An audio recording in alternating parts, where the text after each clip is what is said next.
And this is Tim, and welcome to our BrewView.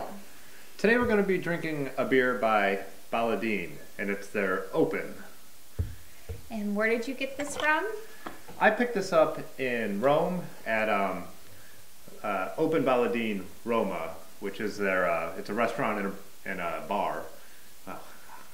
But, got a little tongue-tied. But their actual brewery is in Piozzo, a small town in Italy. Now this was reviewed as an India Pale Ale, but the website says it's an American Pale Ale. And when was the brewery opened? 1996, the actual brewery was open. And this Open project was founded in 2008. So far they only have 4 different beers, but the recipe is published on the web, so it's hence the name Open. Yeah, they were trying to kickstart the Italian craft beer movement a little more. It's Italy lags behind a lot of other countries when it comes to craft beer. Baladin has a lot of different beers, but they have 4 in the Open project, where they're calling it open source beers, I guess. Kind of like. And you can actually submit your recipe to them, and they might brew it. So that's kind of cool if you go on their website. Go ahead. No, you go. At the bar in Rome, I had 4 or 5 of their different beers, maybe 5 or 6. Maybe 5 or 10. Yeah, maybe. But I think I had this one first, and now it's hard for me to remember and what I like. But it is a real ale. It's re-fermented in the bottle. It's unfiltered. It's unpasteurized, and it's only 4 ingredients, right? It's the water, correct, the malt, the hops, and the yeast. Yeah. So it's a whatever. And it's 7.5% alcohol. And yeah, man, we've really covered this. We really did our homework this time. This is the longest we've ever talked without actually drinking. Yeah. So let's get to it. Yeah, let's see what we got. Thirsty. It smells. You get malts. Yeah. Even a little yeasty, like a real ale would. You get a little of the yeast bready type smell. I was gonna say, yeah, like kind of weedy, but yeah, you're right, like the yeast. Yeah, more like you'd expect from a real ale. Less I'm not smelling a lot of hops. Not at all. I'm very anxious. It smells kind of sweet. Yeah, very, like I said, like real ale, exactly what. I'm trying to think of what it reminds me of, but. Like, this reminds me of when we had some Indigo Imp beers. Usually have this smell. Oh, yes. Pretty much anything bottle conditioned. That's Oh, yeah. Let's drink this. Cheers.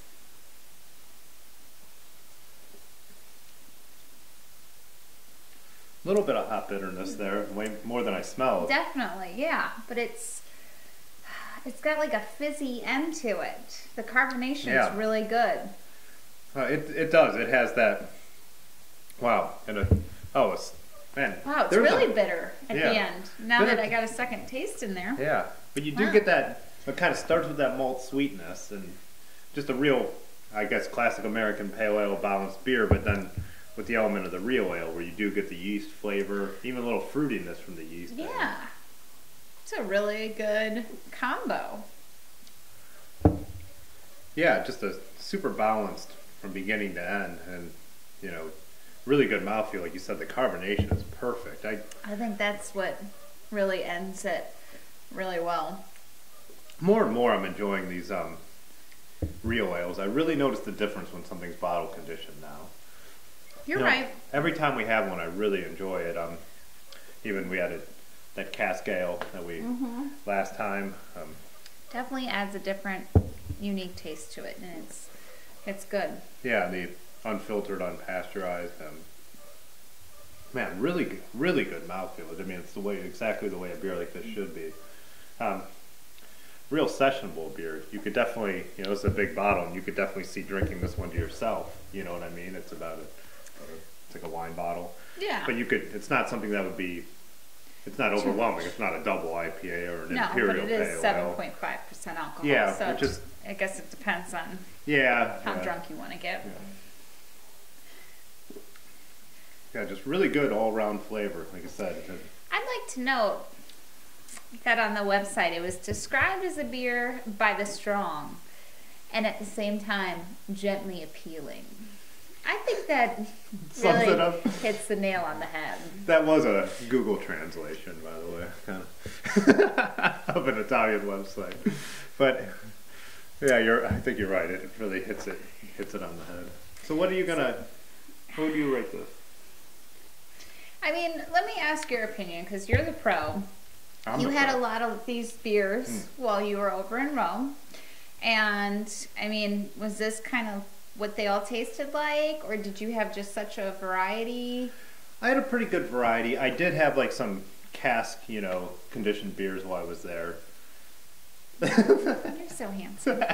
Right, right out, like, with the, and where they're, pulling the beers. And I did get this flavor out of a few of those. I had one by Reale, Birra del Borgo, which had a flavor similar to this. But I also did have some stronger. I had an Imperial Pils that was like knock your socks off hops, which was, to me, seemed like it should have been a double IPA. So I had a pretty good variety, but I did have a few like this. And I think for like, if you come in expecting hops, like tons of hops, there's not tons of hops here. No way. But for a really good drinkable real ale, I mean this is an A to me. I mean, an A? Yeah. Wow. I really like how drinking more of it, it's changed flavor. Like at first it was mellow, and then like I got a real bitter sip, and now it's kind of back to. It's just really I'm enjoying it.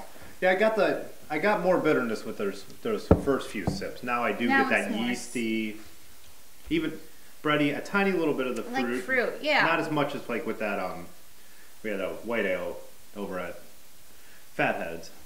And that had a real fruity, yeasty flavor. Very distinctive. This isn't quite as much as like a white ale or a Belgian. It's a little more subtle, but it's definitely has the characteristics. Yeah, all those characteristics. I think I'm going to give it a B. Not because I don't like it, but because you brought us home a few more, and I know they're not the same type of beer, but I'm just anxious to try, leave some room in your Italy spectrum for a better beer. Exactly, So, well, thank you for joining us tonight. You've been BrewView. Ciao. Ciao.